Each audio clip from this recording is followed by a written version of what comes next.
Howdy folks, and welcome back to World of Warships with Rear Admiral Jingles. This is Gio Dimikara, and he is in the...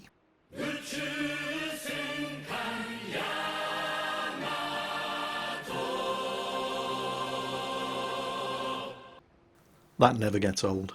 Well, you know, your mileage may vary, but I am firmly of the opinion that if it's good once, it's good every time. Yes, the Yamato, the Japanese Tier 10 battleship. Biggest guns in the game. Quite a few secondaries as well. She has 6 155mm secondary gun turrets. Well, not turrets, she's got 3 turrets, but each turret has 2 guns. Just to put this into perspective, that's like having half of a stock Mogami Tier 8 cruiser strapped to the top of the deck. But it doesn't stop there, she also has 24 127mm secondaries. And to put that into perspective for you, that's like having 2 American destroyers strapped to each side of the hull. This is a very, very well armed ship, and those main battery guns, the biggest in the game, 18.1 inch guns, that's 460mm. She has 9 of the buggers, 6 at the front, 3 at the back in 3 turrets, 2 at the front, 1 at the back. The fact that the Yamato has guns of this caliber, 460mm, means that the Yamato can do something that no other battleship in the game can do, and that's all down to the nature of the overmatch mechanics. I don't want to baffle you with too much science here, but basically what you need to understand is that the Yamato can overmatch, with its armour piercing, up to 32.16mm of armour, and all Tier 8, 9 and 10 battleships have 32mm of bow and stern armour, as well as deck armour, which means that the Yamato can always overmatch the bow, stern and deck armour of everything that it's firing at. Why is this important, Jingles? Well, it's important because when a battleship's getting shot at, what they like to do is turn their nose towards whoever's shooting at them in order to cause ricochets off the high angles of their bow armour plating. And that'll work just fine if somebody's firing at you with a 406mm gun like the Iowa or the Montana, or a 410mm gun like the Izumo, or even a 420mm gun like the Grosser Kurfürst. But it won't work if somebody's shooting at you with a 460mm gun, like the Yamato.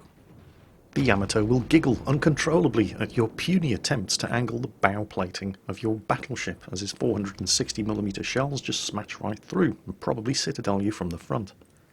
Interestingly, there is one other battleship in the game that can sort of do this, and that's the Warspite, down at Tier 6. The 15-inch guns on the Warspite can penetrate 26mm of bow plating, and Tier 7 battleships and below don't have more than 25mm of bow plating, so the Warspite can do that as well. The Warspite's getting buffed very soon as well. In the next patch, if you were to have a look at the patch notes, tucked away down in the bottom in the list of balance changes, there's a little note about the rotation speed of the Warspite's main battery gun turrets, which are having their rotation speed buffed from 72 seconds to 54.5. I might have to start playing my Warspite a bit more. But anyway, back to the Yamato. Anyway, back to the game. Gio has no shortage of targets to shoot at here. A whole bunch of Bismarcks just steaming in line of column directly in front of his guns, and they're not making it difficult for him. But he just can't reload the guns fast enough to take advantage. And despite the fact that not one of these Bismarcks is making the slightest effort to hide their citadel, while he's doing a respectable amount of damage to them, he's just not finding those citadel hits. And while Gio can quite happily bow tank any of the armour-piercing shells fired by those Bismarcks back at him, if he was to go any further forward around the side of that island off on the left-hand side, that would allow the enemy Yamato that's over there to do to him what he's about to finally do to that Bismarck up ahead. And at last, he had to put plenty of lead down range into those broadside-on Bismarcks, but he finally got what he deserved and managed to slap a citadel into one of them. Didn't get the kill, but, well, he's dead. Sit broadside on to a Yamato or any other battleship for long enough and you are going to get a paddling. Now, it's really the Atagos that have been giving him the most problems here. That one up ahead, and there's another one on the port bow, around about in the same position as the enemy Yamato was. And between them, those two Atagos have set 2 fires. So he's used his damage control, has extinguished the fire, but now he's been set on fire again, and he's just going to have to put up with that because it's going to continue burning and will in fact probably burn out before his damage control comes off cooldown.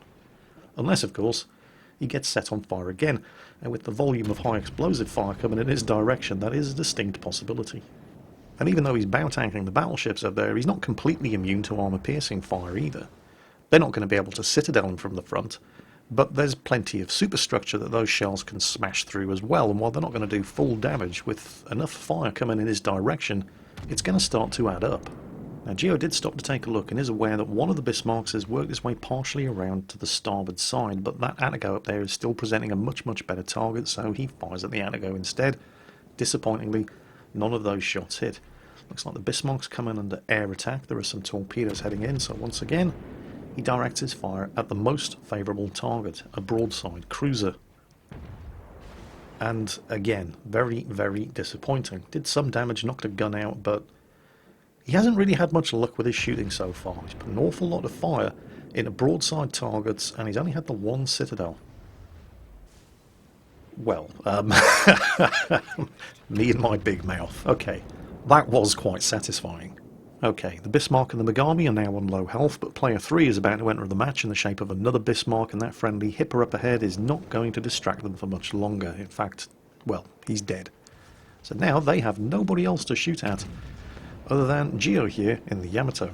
Fires a salvo at the first Bismarck, stops to take a look to see what the enemy Yamato is doing, trying to make his mind up just exactly how much he can angle the bows of his ship towards the 3 enemies in front of him, trying to determine whether or not that enemy Yamato is paying attention, because angling against those 3 is going to present the flat broadside of his ship against the enemy Yamato, but the enemy Yamato has his hands full.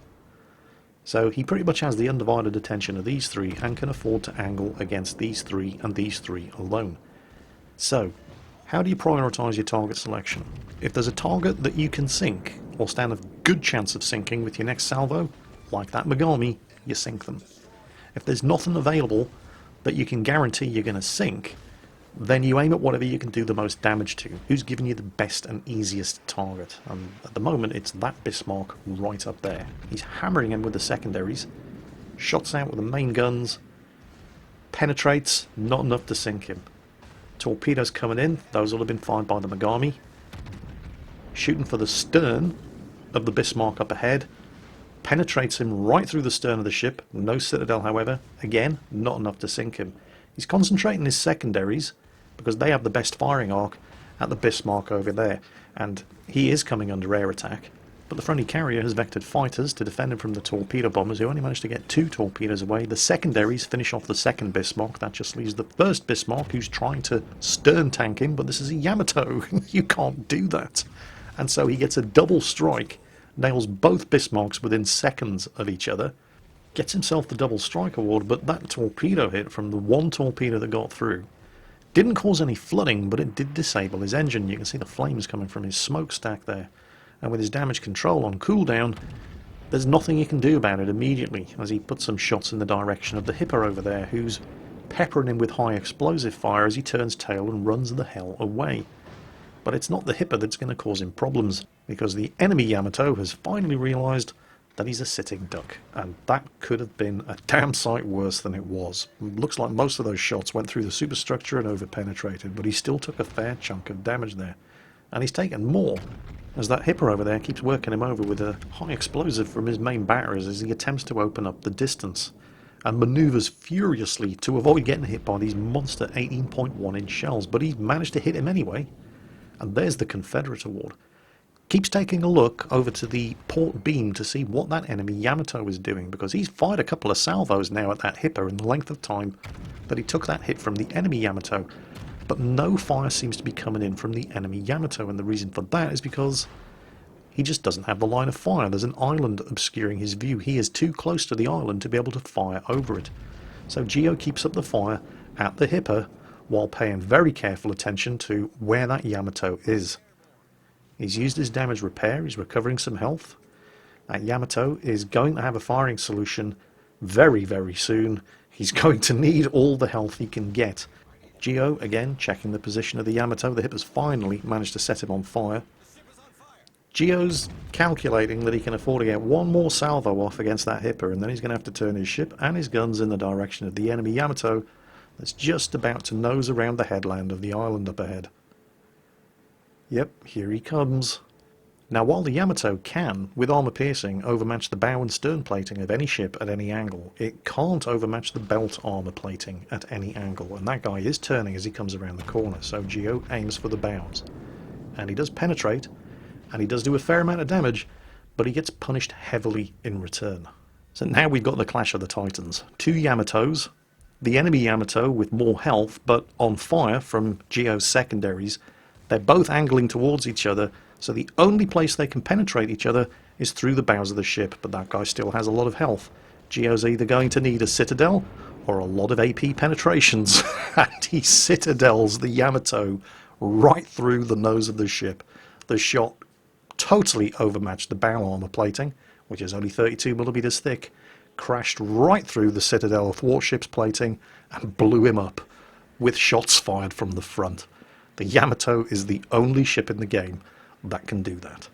Oh, and there's the small matter of 208,000 damage and the high caliber award as well, which is nice. No Kraken yet, however.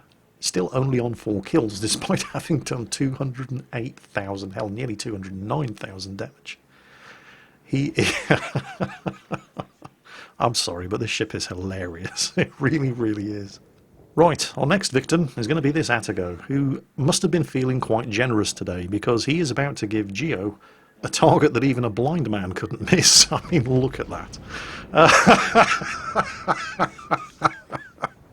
I mean, seriously. As he then misses Geo with 7 of his 8 torpedoes at point-blank range. And, oh yes, also hands him the Kraken Award on a silver platter. I don't know, maybe he thought, well, I'm going down, but at least I'm going to take the Yamato with me. And Geo was just, nope. That just leaves the enemy Midway and the Hipper, who by some miracle is still alive. Midway's the bigger and more obvious target, so 6 18.1-inch express delivery gift packages successfully delivered to the target. Another monster amount of damage, 249,000 damage done so far. The Midway was burning. The Midway's used his damage control to put the fires out, but all that means he's going to stay alive long enough to ensure that Geo gets the kill, rather than burning to death and somebody else getting the kill. He is under air attack, and was lucky to survive that. And it looks like he's burned the defensive fire cooldown, judging by the volume of anti-aircraft fire that's blazing out of that ship.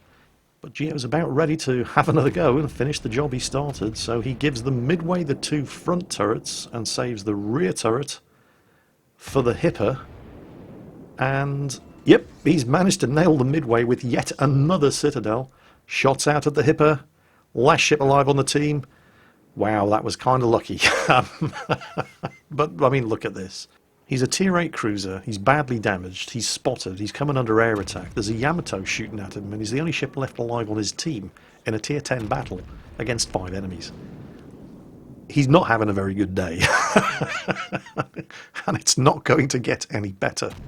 In fact, it's probably going to get a lot worse before it gets any better, because it is only a matter of time before one or more of these 18.1-inch shells hit him and put him out of his misery. The only thing that's really in doubt here is who's going to get the kill. Spoiler alert, it's Geo. 263,000 damage with 64 main battery gun hits, 8 of which were citadels, sinking 7 enemy ships and earning 3,200 base experience. And there's still going to be somebody in the comments who says that was nothing special and they could do better, because the internet. Geo Dimicara, thank you very much for sending that one in. Tons of fun to watch. I hope the rest of you enjoyed it, and as always, take care, and I'll catch you next time.